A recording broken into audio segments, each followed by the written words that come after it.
Ephesians chapter 2, verse 1 says, "And you were dead in trespasses and sins," right? Because even if we were breathing, spiritually, we were dead. And another way of saying it is that even if we were alive, if we were to die, we would have also died in our second death during Judgment Day. So we were dead in trespasses and sins, in which you once walked according to the course of this world, according to the ruler of the authority of the air, of the spirit that is now working in the sons of disobedience. This is an important verse, that's all, but let's see. Once again, I'll read the first one and the second. "And you were dead in trespasses and sins in which you once walked according to the course of this world." So this world has a course, like a river, is all going to Sheol, to death. So when we were acting like the world asks of us, when we were acting according to what the world has taught us, we were going in the same course, which was death, to be enemies of Yahweh, in which you once walked according to the course of this world, according to the ruler of the authority of the air. So the world walks according to what the ruler of the authority of the air wants. So the ruler of the authority of the air is the ruler of this world, right? So that means the authority of the air, the ruler of the authority of the air is Satan, the mighty one of this world. So that's why it all goes to death, to destruction, because Satan is going to destruction, in which you once walked according to the course of this world, according to the ruler of the authority of the air. Now, also, it's important that it says ruler, so he still rules of the authority.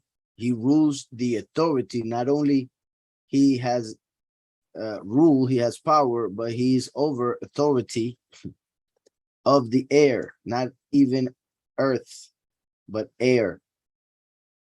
So he's even above this reality. My point is, he's still in the second heaven, working and being worshipped and thinking he has power. And not only that, he works through Ruach, from that dimension of the spirit. And he will get a body, but before that, he works in the spirit realm, for he is the authority of the air of this reality. Can air be meaning spirit also? Yeah, it is connected, of course. Like I just mentioned, I think you wrote it right before I said it, right? So, according to the ruler of the authority of the air, of the spirit, which confirms it, that is now working in the sons of disobedience. He is the ruler of the spirit that is now working in the sons of disobedience. Those who disobey Yahweh. Some disobey the Torah, others disobey Mashiach. And although it's kind of the same, it's not, because some do not accept Mashiach, claim to accept the Torah, but are following the letter. Others reject the Torah completely. Others claim to believe in the Messiah, but reject the Torah. So it's all a mess. And that is because of that spirit of disobedience. They end up disobeying one or the other, the Father or the Son. Among whom also, right, the sons of disobedience, among whom also we all once lived in the lusts of our flesh. When we were following the lust of our flesh, we were right in the middle of those sons of disobedience, being disobedient as well. Doing the desires of the flesh and of the mind, and were by nature children of wrath, as also the rest. As also the rest, meaning the rest of the sons of disobedience, when we were among them, we were by nature children of wrath, meaning we deserved wrath. We deserved punishment. By nature, because we were following the curse of this world, so naturally we were going to receive death, and were by nature children of wrath. That's also the rest. That's why we needed adoption. We were children of wrath. Now we are children of love. And it's interesting because it also connects with what I was mentioning regarding Adam being son of Elohim, and Isaiah saying your first father sinned. And it is because of sin that wrath comes. And that malach that held that title is one of the malachim used by the Almighty to bring wrath to the world. So by nature, also interesting that the word nature in Hebrew has the same numerical value as Elohim. So that could be a connection. By nature, children of wrath. That's also the rest. That's right, Yahweh. Yahweh is good. So, but Yahweh, who is rich in compassion because of his great love with which he loved us, even when we were dead in trespasses, made us alive together with Messiah. By favor, you have been saved. So, remember how in the beginning it says, and you were dead in trespasses and sins. So it is talking about the spiritual death, for they were alive when they were sinning, but that sin became death within them. So no matter if they could breathe, they were still dead, as we were in the past among them. So right now it says, but Elohim, who is rich in compassion because of his great love with which he loved us. Yahweh, who is rich in compassion because of his great love with which he loved us, even when we were dead in trespasses, even though we were far away from him, even though we were disobeying, even though we were doing what he rejects, made us alive together with Messiah. So when Mashiach resurrected 2,000 years ago, he was bringing to life every person in time, in human history, before and after, who believes in him.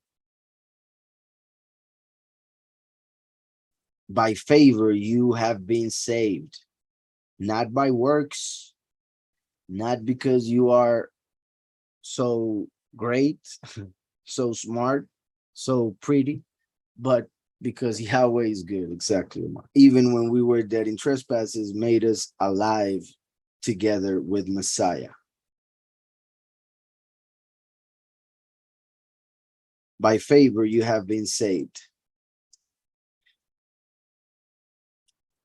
and raised us up together, and made us sit together in the heavens in Messiah. So we are like I just mentioned, because the spiritual is eternal, so it has no limits, as this reality is limited by time. So since Mashiach came 2,000 years ago, when he resurrected, Yahweh was giving us life, even though we had not come to this world yet. But when we came, we sinned, so we needed life. So we came to Mashiach. Yahweh revealed to us who Mashiach is, what he did, so we accepted him, so that life entered us, and now we are alive. The same goes for this that I just read. Even when we were dead in trespasses, made us alive together with Messiah. By favor, you have been saved, and raised us up together, and made us sit together. So not only we received life, But through Mashiach, we're sitting right next to the Father at the moment. Remember, he's eternal. And right now, in our reality, we are in flesh, so we are stuck in time. But in a different reality, we are already there sitting. Because that reality is not limited by time as this flesh is. So we are sitting at the right hand of the Father. And we are close, Omar. When it comes to the limit of time that I just mentioned, it's about to be over.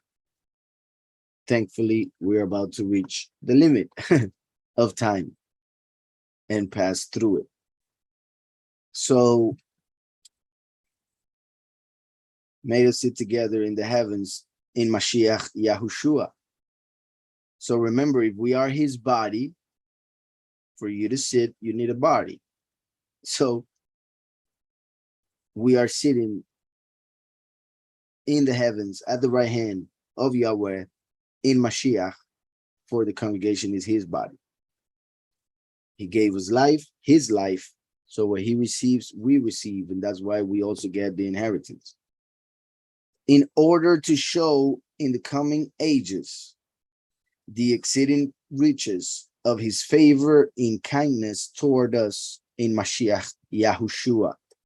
Yahweh in riches, the exceeding riches. So that's why I mention it over and over again. The issue with that is the wrong doctrine of nowadays, of the prosperity doctrine. So a lot of people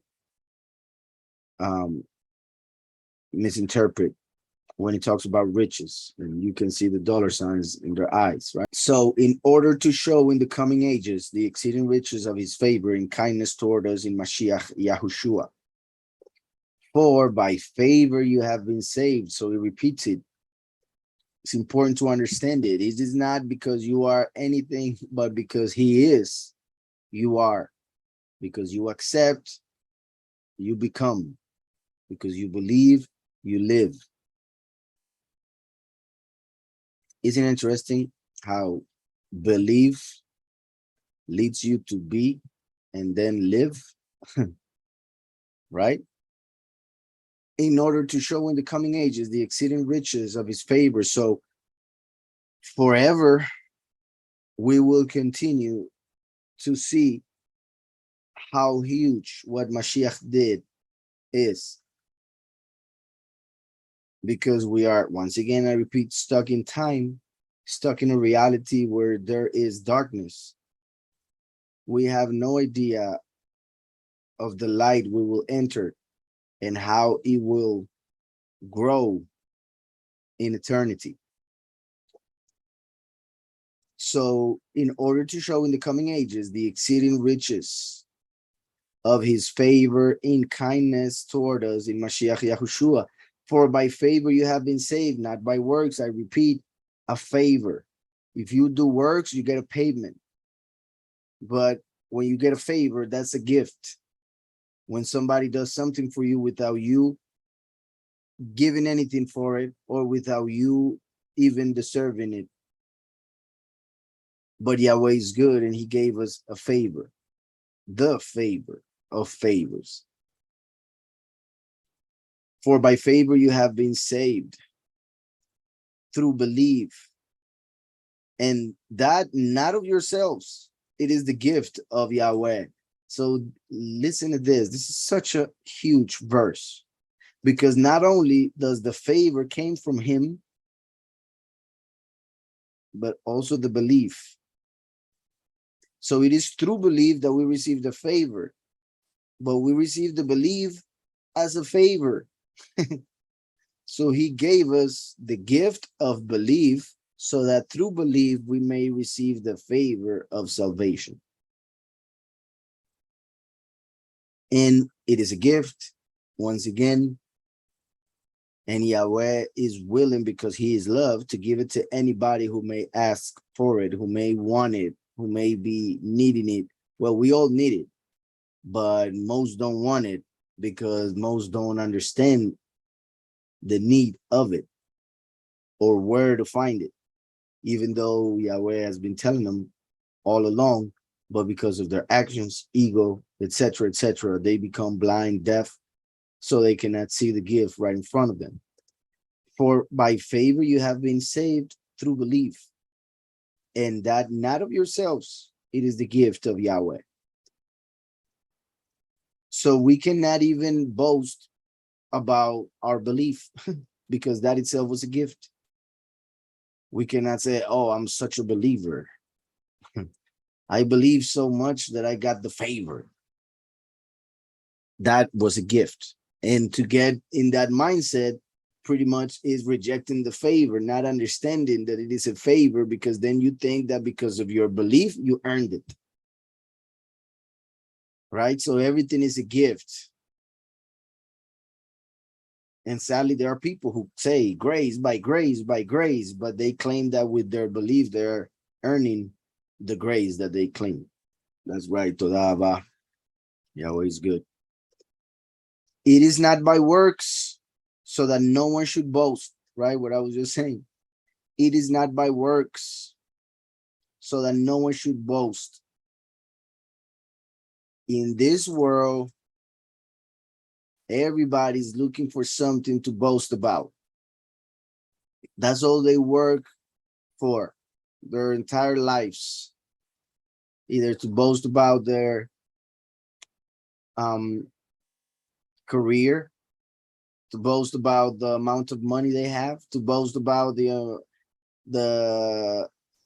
looks, their clothing, their car, their house, their family, their last name, their whatever, their hair, etc. And that's why, yeah, there's so many people who are unhappy because they don't accept themselves, because they want to be something that they think will lead them to a position of boasting. And scripture says he who wants to exalt himself will be humiliated. And that's what they are going through when they have that emptiness within them. They pretty much were seeking that humiliation, even if it isn't only in the mind and the heart, because they are looking to be exalted. But he who humbles himself will be exalted by Yahweh through his favor. So it is not by works, so that no one should boast. For we are his workmanship, created in Mashiach Yahushua unto good works. So listen to this, for we are his workmanship. And anybody could say, yeah, of course, he's the creator. He made us from Adam. But no, it says created in Mashiach Yahushua. So we became who we were supposed to become through Yahushua, not when we were born, but when we were redeemed. And that is very important, because it is just like I have mentioned in the 10 commandments. Yahweh says in the first commandment, Anochi, I am Yahweh your Elohim, who redeemed you from Egypt. Doesn't say who created you. Because the redemption is greater. That moment of life is greater than entering this moment of death, this reality of death. That's why also Shlomo talks about how the day of death is better than the day of birth. But those who are of this world think the day of birth is way better than the day of death. They are fearing death. They ignore it. They run from it as if they could outrun it, right? So, for we are his workmanship, created in Mashiach Yahushua unto good works. So we were created really in Mashiach Yahushua to do good works. Before that, we were doing the opposite. And that could not be called his workmanship. That was the workmanship of the enemy. That was in our flesh, who we were listening to. And that's why people are wrong when they say, he made me this way. I will continue doing this and that, which scripture says he doesn't like, because he made me this way. No. You become what you are supposed to in Mashiach, not in your own imagination and way of well, the way the flesh tells you to be. So exactly, to live is Mashiach and to die is gain. No wonder Satan is popular, as he is the one offering authority in this world. That's right.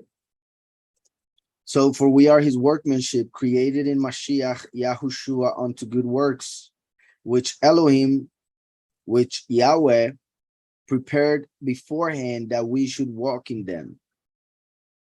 Not only he wrote what we should do before we came to know what we should do, but also before we came in the flesh, he knew what we were going to do, and he prepared everything for us to do it.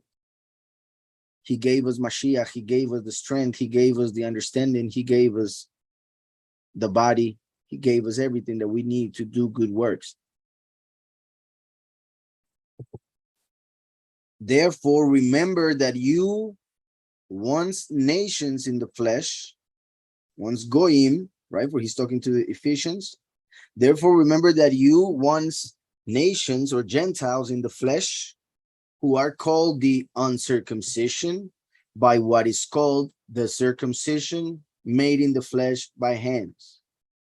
Therefore, remember that you, once nations in the flesh, who are called the uncircumcision by what is called the circumcision made in the flesh by hands, that at that time you were without Messiah, excluded from the citizenship of Israel, and strangers from the covenants of promise. So in that time, when we were, well, thankfully, not us, but we thought we were, right, in the sense of we thought we were Gentiles until Yahweh revealed to us not only who we were in the flesh, but also in Mashiach, which is greater, which is pretty much what he's explaining here. But he was talking to people of the nations, to the Gentiles, who were of the uncircumcision by what is called the circumcision made in the flesh by hand. So they were the uncircumcised. The Gentiles were the uncircumcised in comparison to the circumcised of the flesh. So they were the uncircumcision when they were placed next to those who are circumcised in the flesh. But he continues that at that time you were without Messiah, excluded from the citizenship of Israel, and strangers from the covenants of promise. So the Gentiles had no promise because they did not have the Torah. They did not have the citizenship of Israel, having no expectation and without Elohim in the world, because they had Elohims. I mean, they had idols, but they are not true Elohim. They are not Yahweh, for Yahweh is one, and Yahweh is El Chai, the mighty living, the mighty or the living mighty one, El Chai. So Gentiles, even though they worshipped idols, even though they had demons and all of that, they had angels above them, they had no mighty one, for they did not have the Torah, which is the covenant with the true and only mighty one, Yahweh. So they had no expectation, and that is amazing, because we have the expectation, we had the expectation of Messiah, and then the expectation of a perfect world and an eternal life. The Gentiles didn't, because they were outside of the covenant. However, it's interesting to understand that every human being came from Adam, and Adam was given the promise. So in a way, the promise was for everyone, yet because of the order of the kingdom of Yahweh, he started to make separations and chose Israel. Well, first Abraham, then Yitzhak, then Jacob, turned him into Israel, 12 tribes, then two more, Ephraim and Menashe, and then he divorced them. Then he sends the Ruach through Mashiach to be able to open the doors for every single human being who wants to be the true Israel. And this is pretty much what he is explaining here. But the point is that when it comes to the flesh, as the circumcision of the flesh, when it comes to the flesh, all Gentiles had zero expectation and had no Elohim. So their expectation was only to live in this reality, and that was it. Having no expectation and without Elohim in the world. But now in Mashiach Yahushua, you who once were far off have been brought near by the blood of the Messiah. So like I said, everybody's a descendant of Adam, but everybody started sinning. So Yahweh started separating till he chose Israel, a small nation from among all the nations of the world. But they themselves sinned as well. So everybody was under sin. Death entered the whole world through sin. So now Mashiach came as the second Adam, so that now any person descending from Adam can become a son of Yahweh, can become a chosen. So, but now in Mashiach Yahushua, you who once were far off have been brought near by the blood of the Messiah.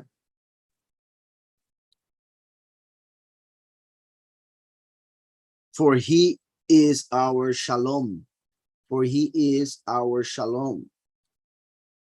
Remember that Yerushalayim means the instruction of shalom, the teaching of shalom. And it's interesting, we just saw in the previous chapter that it was talking about the word, the word of truth, the good news that we preach. I'm paraphrasing. The good news being that Yahweh saves us, which is the meaning of the name Yahushua, which is the word of truth, for he is the truth, and his name is above every name.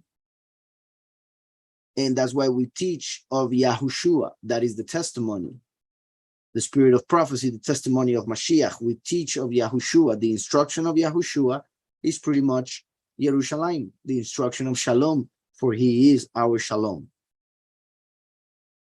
who has made both one, as Adam and Eve, heaven and earth, the Father and the Son, the first and the last, etc. For he is our Shalom, who has made both one, and having broken down the partition of the barrier. Back in the day, in the temple of Jerusalem, only the true Israelites could enter the temple. Herod made an extra courtyard for Gentiles to be able to enter that courtyard and feel like they were entering the temple. But the actual temple was closed to the Gentiles, and there was a barrier, a plaque that pretty much said, from this line on, no Gentile can go further. So all Gentiles had to stay back. So there was an actual barrier that separated the Gentiles from the Yahudim. Mashiach came to take out that barrier, not only, obviously in the spirit, and eventually with the destruction of the temple in the physical sense. So he came to make both one, Father and Son, heaven and earth, congregation and Messiah, female and male, right? Adam and Eve. The nation and the Gentiles, the chosen nation and the Gentiles now can become one, for that barrier was taken away, for he's making everything one as in the beginning, because it was separation that brought death.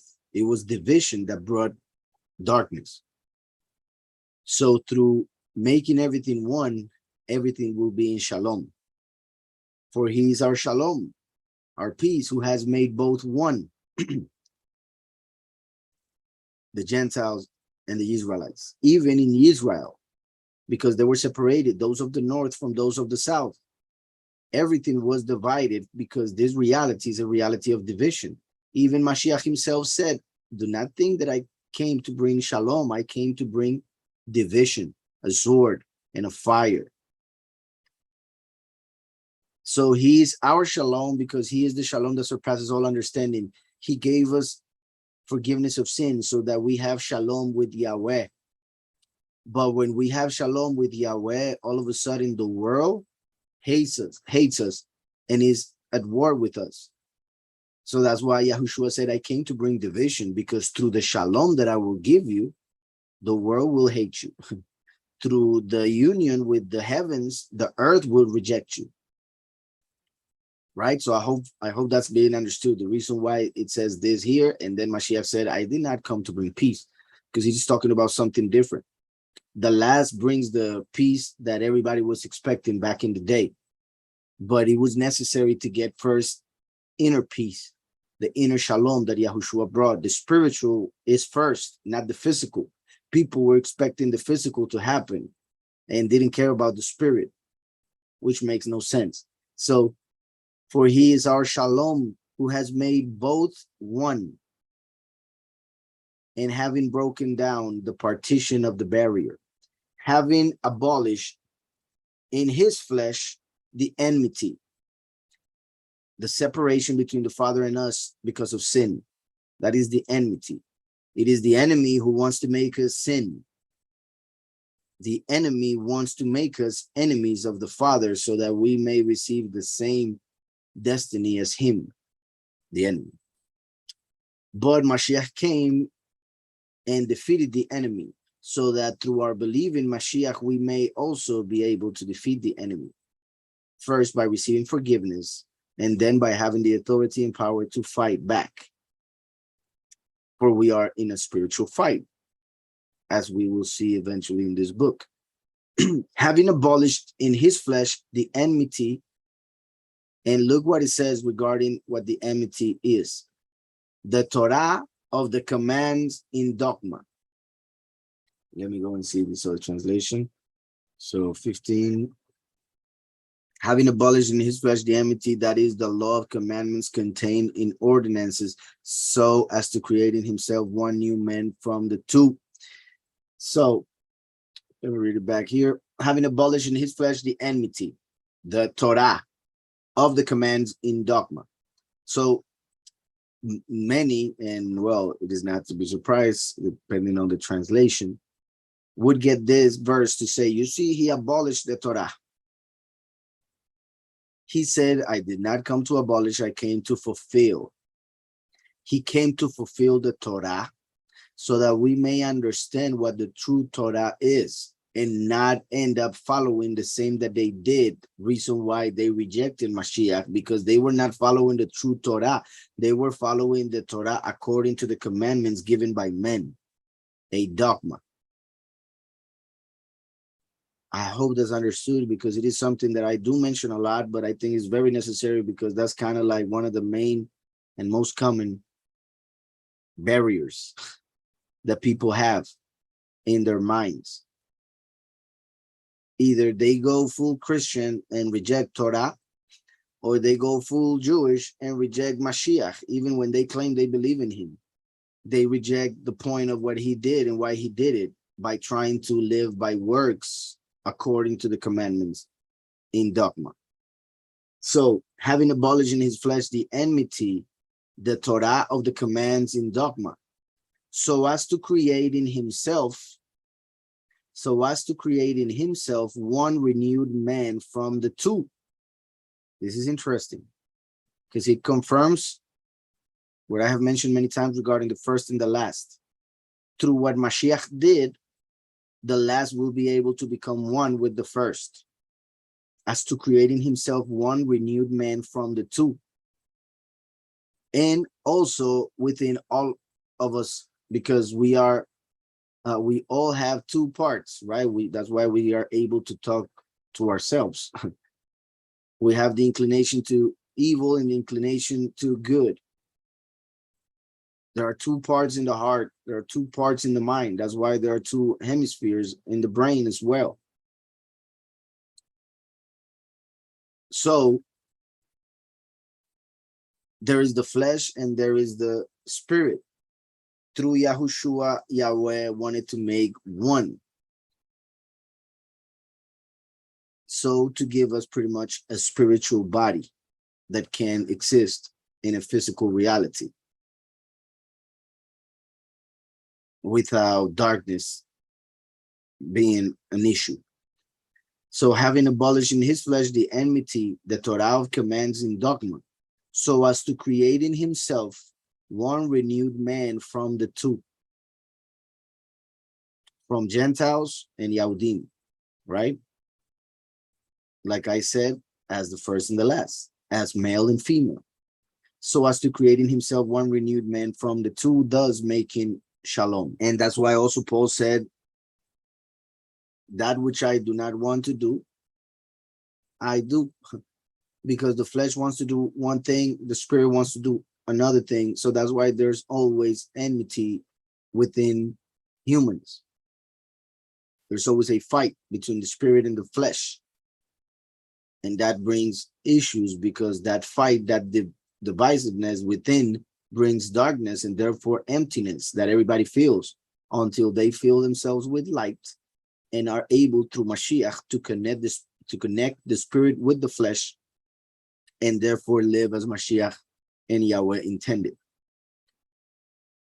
Having abolished in his flesh the enmity, the Torah of the commands in dogma, so as to create in himself one renewed man from the two, thus making shalom, and to completely restore to favor both of them unto Yahweh in one body through the stake or the cross, and to completely restore to favor both of them, Gentiles and Yahudim. That shows how both needed favor, how both needed restoration.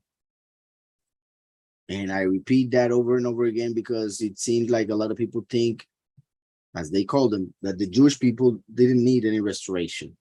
And to completely restore to favor both of them unto Yahweh in one body through the cross.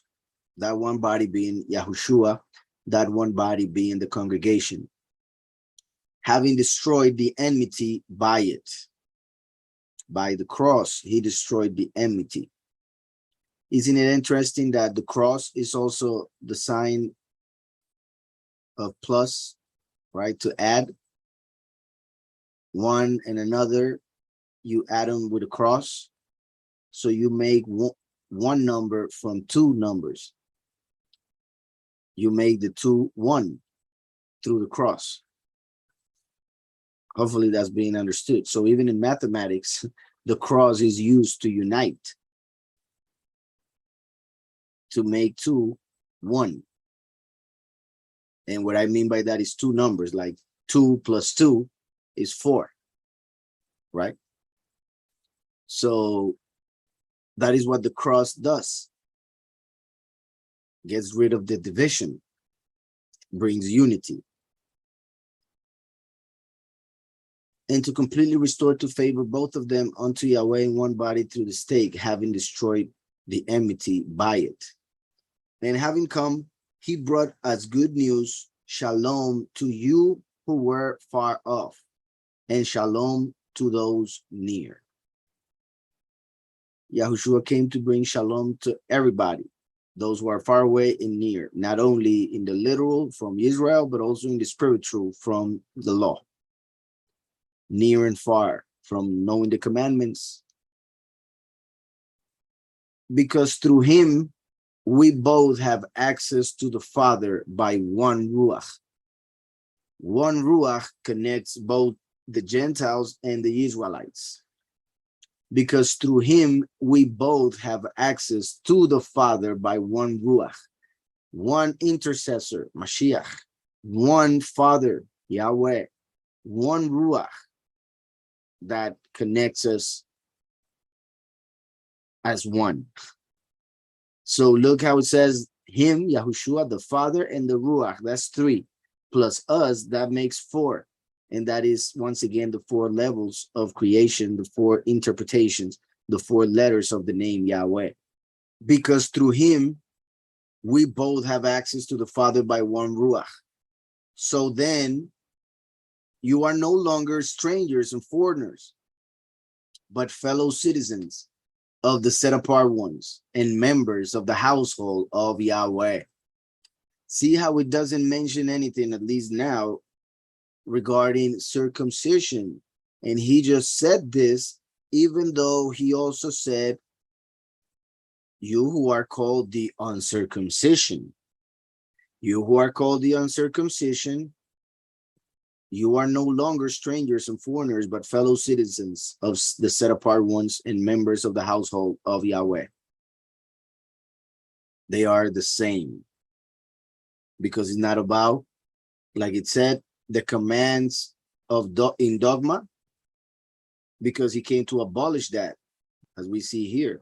So he abolished the circumcision made in the flesh, because in the flesh there is a separation between the circumcision and the uncircumcision. There is a separation between the Israelites and the Gentiles, but in the spirit, which is one, there is no division. Therefore, you are no longer strangers and foreigners, but fellow citizens of the set apart ones and members of the household of Yahweh. Having been built upon the foundation of the emissaries and prophets, having been built upon the foundation of the emissaries and prophets. So the foundation was left by the prophets of the past. And then in Mashiach, who is the cornerstone, everything else that needed to be built would be built by Yahweh in us. So having been built upon the foundation of the emissaries and prophets, Yahushua HaMashiach himself being chief cornerstone. Yahushua HaMashiach himself being chief cornerstone. In whom all the building, right, because it is as building the temple, in whom all the building being joined together grows into a set apart dwelling place in Yahweh. So they were the foundation. Then we come as that will be built upon it, having Mashiach as the cornerstone. And also it's interesting that normally what calls the attention is the building itself, not the foundation. Right? The beauty is in the building. The foundation is the strength that holds the building. My point is that Yahweh gave us such a blessing by putting us in this time when the beauty of what he is doing will be revealed in us, through us. In whom all the building, at the 144,000 being one stone each, being joined together, even with the blood who are the many, the utensils within the temple, grows into a set apart dwelling place in Yahweh, in whom you also are being built together, in whom you also are being built together into a dwelling of Yahweh in the Ruach. Like I said, as the temple itself. And that's how the chapter ends.